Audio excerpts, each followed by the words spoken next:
start your own game business or something, at least you're not gonna try to make an MMO. You will remember, you cannot make a procedurally generated persistent world multiplayer. Yeah, in blah, 48 hours. But now I have at least 3 months. Something. Yeah, so and they say, okay, maybe 69 hours, I know.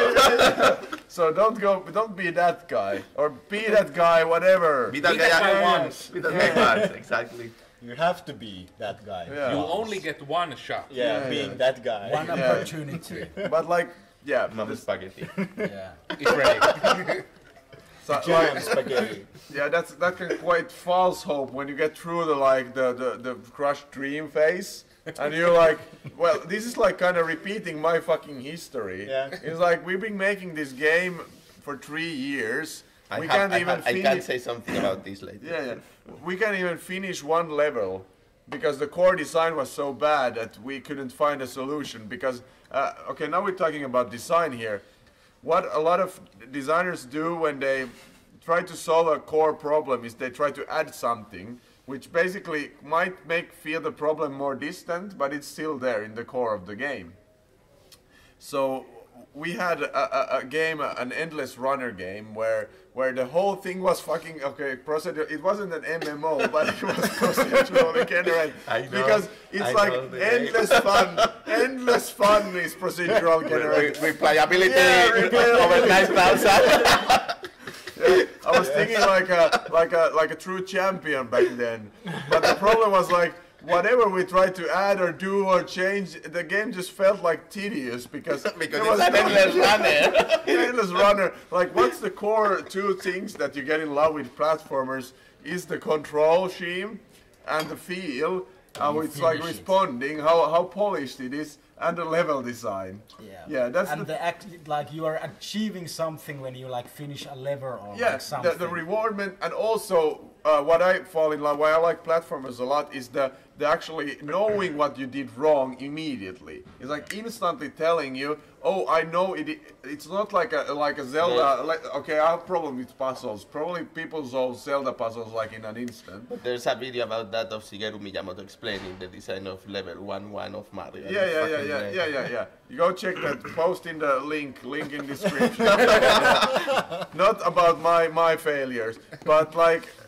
So what we tried for 3 years to add every time a new feature, take it away, add one, take it away, but the problem was in the core design. And if we would just have looked at what makes a good platformer, controls, like knowing exactly what you need to do at that moment because you did it already once and you failed, and also the like level design. And if you have random generated stuff which is fully random, there is no, like a computer can't make good level design. Okay, it can, but if you just give like, here's numbers, values, like spawn and platform between these, and it's probably gonna be shitty level design anyways.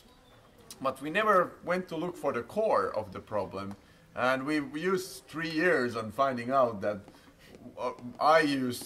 I'm gonna like no shameless plug. Just shameful plug. Yeah. But like we all make mistakes, and I think it's important to admit the mistakes and that we can look back at it and like laugh at it that we wasted 3 years on making a game that was impossible like to begin with, and that's part of the adventure, I guess. And you learn a lot from that process. But if you can make it in 3 months, you're probably gonna get much faster, much further, I would say. So to be honest, I think that almost nobody, or unless there's somebody that is like the Einstein of game design, has designed a game. The first game is the best game. Yeah. You know? There is this book, Art of Game Design.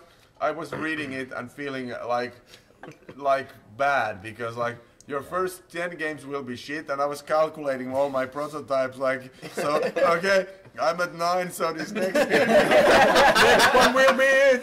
Whatever I make, it will be. Yeah. So the same as it says with entrepreneurship. Like after 2 years, it will like start working out better. And like you just have to wait. It's like you don't have to do any work or anything. You just get the numbers. The 10th game, it will just be great. I have a cool story about the first game jam. Okay. The first game that I got. do you remember that we had a slot machine in the game? Yeah. And I spent like, out of the 48 hours, 20 developing the fucking slot machine. No, I made slot machine, you made blackjack. No, I made the slot machine. You made slot machine? Yeah. Okay. You made the blackjack. But who? never mind. Blackjack? Never mind. The Oh. fucking slot machine was scrapped at the end of the game and I felt like, what the fuck? So yeah, you learn very fast to get over it in this kind of happening. Yeah. And like scrapping is important in our industry. Yeah. I think it's important because like if you put all the time, you know, and you see already that the team can't learn anything from this project, and there's maybe not any point of making this, but you already gain some like knowledge and stuff like this. Maybe you don't need to like fully scrap it. You can put it in like, let's do something else for now. We are already more experienced. We can achieve something. We have the experience from that last fuck up. So now we can make something better.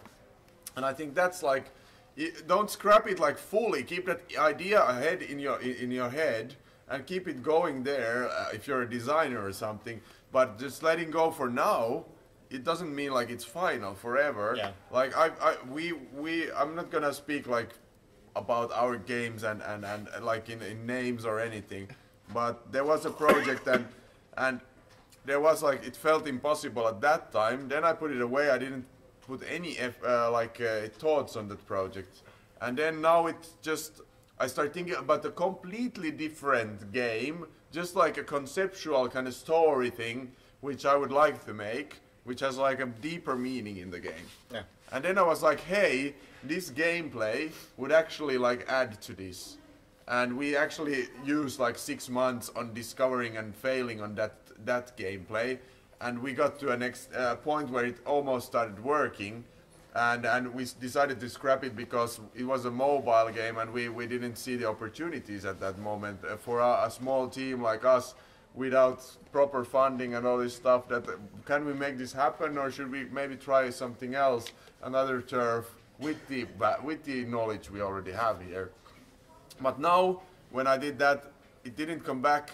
And even though I'm now thinking it for another platform, the mobile kind of environment we were working in added up for that other platform experience, because it was in the core design still quite similar. So you shouldn't like feel bad about like scrapping things. It's not probably gonna be final. You just let the things go back to the thought process stage, and then eventually when you take it up again, it might be even better. I actually have some fail solutions fast. to everything. Yeah, fail fast. Exactly. Actually, And be like ready to actually like kill the project. Yeah. Like Everything- soon enough. everything you Especially do. with kill 48 hour kill the time projects, box. kill the projects, but don't kill the game. Yeah. Yeah, no, and That's- you can still take like at least take the stuff that you learned about the fast failure, and you can even like save some tech, some tools, the idea, everything like that. But like you most importantly probably like use the like after that the rest of your time more wisely. Because like I can like it happened for me on the like first game jam, like my first game jam. Not like we didn't kind of kill the project, but in a sense we made like 2 games. Yeah, boy oh boy, can I tell you that that's a pretty bad idea. Like don't make 2 games. But 48 hour like time slot. We like I had this like prototype working like perfectly. It would have been like shippable kind of thing for a game jam in the first like night, and it was almost like just put together kind of a thing, like not much work. But then we went way too like we wanted to make it too great, like and we had like Spartacus. Yeah, exactly. No! We got amazing like assets and Spartacus is everything. great already. Give me part of the problem. Yeah, we had amazing assets and everything. Then we found out that those don't work. We need to like rewrite everything and all that stuff. And then like it never finished. Yeah. And that's why I think that But I learned a lot. Yeah. prototyping is one of the skills that, I mean, be able to do it fast is one crucial skill for somebody that does game development. I had a working prototype, like yeah, but why not just like? But about the letting go of things, like realizing that you are doing mistakes here and scrapping it, and I had that last year. I was making the ship movement, like it was just basically like the ship has to go like this, and I was doing it, and I was like, yeah, no, this is not going to work. And I was working. I worked it like 6 hours or something, and I was like, can I let this go? Do I have the time? And I was like, yeah. And I made it. I just scrapped it and did it again, but it turned out pretty good. Yeah, but usually you have to think about those decisions. Yeah, but like 6 hours sounds like what the fuck you like. Some companies use for prototyping like a year. Yeah, I know. And they probably scrap it. Yeah, that prototype. But what I was thinking, like GameJam, our first, 40. yeah. But in percentages a lot. Yeah. In the sailing ship, the game. I was thinking about your commercial game now. No. Yeah, because there was a ship as well. We just doing this. I've done some things on that game, like weeks, and scrapped those. Good. No, not this. No. But like what I've been seeing, like throughout my experience so far. Like, most likely, if you're starting to think that this code base is so bad, that scrapping it is a good idea, and you think like, no, we're so close to the end, we shouldn't do it, you're probably gonna save time by starting to build it from scratch. Nothing saves you from make the same mistakes if you start from scratch. Yeah, well, there's this thing that we like to talk a lot about in software engineering, which is called refactor. Maybe refactor is better than scraping it and starting from scratch. Yeah, but like sometimes like, of course you can take something out of there, but if there is like the architecture is so bad, like I'm talking about, I haven't said any names, and I shouldn't be talking about my projects here on the stream, but 3P Viking is a core example of, I'm just gonna keep it short, how I saw the code base. It was like a spider web filled with flies. And every time we wanted to take a feature out from the game or add a feature, we had to push a new fly into the spider web, which is like, if you take your fingers and put something into a spider web, it will probably break. And then you take another fly out and the web is breaking again. And then you use like 2 hours, 2 weeks or something on fixing those problems. And it's just like, because it's fucking spaghetti macaroni. Like, because like everything is like, there is no structure there. Yeah, but that's why you have to think about the architecture before. But if you don't have a team that is very well experienced, of course, you're most likely gonna make the spaghetti macaroni. And scrapping spaghetti macaroni when you're unexperienced, you probably gain so much experience from making spaghetti macaroni that scrapping it, you will make a better iteration. Yeah, of course. You have, because if you have like some kind of idea what you're going to do, and you just build the spaghetti macaroni first, and then you have like the idea of what you need to do, and then you just throw out the spaghetti macaroni, and maybe do some. Put it in your pocket. But it's true that I think that many people faces that kind of problems, because when you see 2D platformers with almost no special graphic effects that cannot run in up with 16 gigabytes of RAM in i7 at 60 frames per second, it's like maybe that under the hood there's something that is not totally right. So. And it's not even about optimization, it's just about iteration.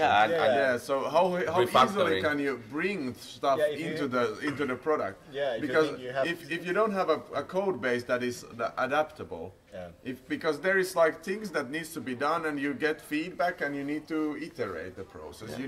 Because if you're not doing any play testing, the game is most likely going to end up not being the best possible product, because you're developing a game for core yourself. If you like just the profile you're representing is your core audience, of course you're a relevant like guy to test the game out. But if it's somebody else, it's like kind of in that sense hard to like iterate if the code base is still, you get the feedback and it's hard to get it in. It's just always like, hey, we want to make this game better, but every time we try to make it better, we fucking lose a month of time because we create so many bugs in the code that it's like. Yeah.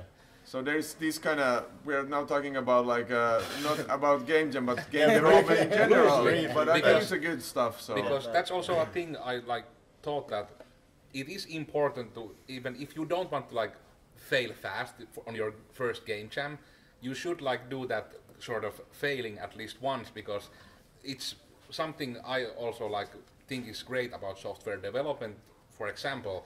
But if you like bang your head on a problem for a while, you won't probably make that mistake again.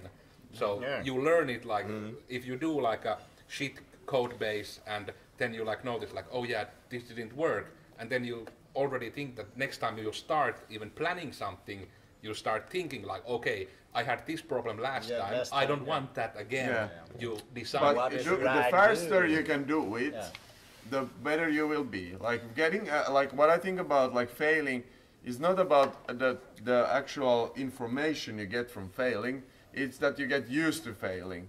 The emotional pressure of failing is not as bad the second or third or fourth or fifth time as it's on the first time. It's always get like a bit lower and your threshold gets higher and higher, but the faster you can fail during these like the more time you have to iterate and the more time you have to progress and use that information. Yeah. So it's I think that's for you. Because we have a request for can you speak some sexy Finnish? I think David would be the best one for that. Should we do Pohjois-Karjala? Should we do Pohjois-Karjala? Should I get a guitar? Can you play with the ukulele? I can play with a guitar, but not a ukulele. Well, if we get 25 kappas, we will have a Spanish man singing Pohjois-Karjala. So now get your kappas ready. Yeah, like with a duet with another Finnish guy. Yeah. Who let the kappas out? Yeah, 25 kappas on stream. It won't happen. No. It won't happen with the other proposal. First one. Did you like set the number? I was listening. You can post multiple kappas. Yeah. Remember that? Yeah, you can. We are not calculating kappas per viewer. We are calculating kappas in general. One person get your shadow accounts ready. I think we are kind of pushing this challenge too far. Log in on all your accounts and post kappas. But like meanwhile, I don't know, like unless there is some kind of a kappa restriction. Yeah, there is probably kappa ban. You can spam kappa so much. But we had already 6 kappas, but these are from before. No, but we're gonna take those. No, David is getting stressed now. Let's not make him stressed. Don't post kappa. He don't want to sing today. Kappa Rose counts as 10. No, but they wanted. Oh shit! But they wanted. I think that's it. Yeah. 25. Yeah. So where can we get the guitar? So yeah, we're gonna get a guitar now. Do you get the lyrics for us? I can find Everybody can sing along. Yeah, of course. Yeah. But mostly David. Like David's Finnish is the best. This is going to be some nice. But do we like meanwhile like some sexy Finnish? I don't really. Sexy Finnish. What do you say when? Terve sinne. Kyllähän mä oon joskus oot sä? Hyvää päivää, rakkaat kuulijat. Mitä mieltä olette suomen kielestä, sen karheudesta, eleganttisuudesta ja siitä, miten kaikki aina mulle sanoo, että se kuulostaa Japanilta? Tervetuloa jälleen kerran tällaiseen live-streamiin meidän Global Game Jam kanavalle. Me olemme täällä Joensuussa. Ja suomalaiset puhuvat aina näin. Suomalaiset puhuvat. When we go English, we have They like just a weird changes, but when you go Finnish, kun puhut sulle suomea, tulee tällainen ääni. Elämä nousee, maailma kasvaa, planeetta. What? No. We have -1. Oh, I think overall like it's gonna be so tight. we're gonna play out of tune because everybody's gonna sing out of tune. Yes, I have the lyrics here already. So we can end this with a song. If they're gonna change us away from the stream, you don't need to stay. Okay. Ykkönen. Minä halusin tavata Annelin, sillä tiesin sen minua vielä etsivän. ei hän elämä paljoa antanut. Sateenkaari päättyi nakkikioskille, ravintolan pöytään oksentaville naurettiin. Dam, dididam, dididam, dididam, dam, dam, dam, dam. Dididam, dididam, dididam, dam, dam, dam, dam. Minä lähden Pohjois-Karjalaan. Vaihdan farkut verkkarihousuun. Kotiseudulle Pohjois-Karjalaan. Juon kaljaa auringon nousuun. Do it! Yeah! Amazing! Seksikästä suomalaista puhetta. Oh yeah! Elämän kulkien, toivon onneni jostain vielä löytyvän. Eihän minäkään paljoja vaatisi, jotakin jolla tarjoaisin illan. Elatusmaksut lottokupongilla kuittaisin. Dam, dididam, dididam, dididam, dididam, dididam, dam, dam, dam, dam.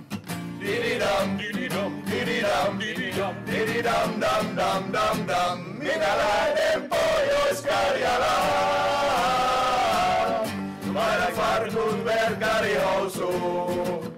Kotiseudulle Pohjois-Karjalaan. Juon kaljaa auringon nousuun.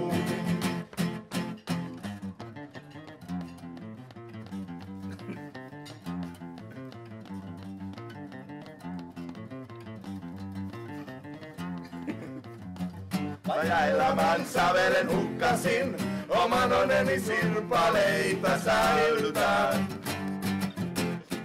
Sillä sinua kotona kohtelin, olisi voinut vaikeampi olla. Yritys silti aina sovin olla kuitenkin. Dam, dididam, dididam, dididam, dam, dam, dam, dam. Dididam, dididam, dididam, dididam, dididam, dam, dam, dam, dam. Minä lähden Pohjois-Karjalaan. Vaihdan farkut verkkarihousuun. Kotiseudulle Pohjois-Karjalaan. Juon kaljaa auringon nousuun. Minä lähden Pohjois-Karjalaan. Vaihdan farkut verkkarihousuun. Kotiseudulle Pohjois-Karjalaan. Juon kaljaa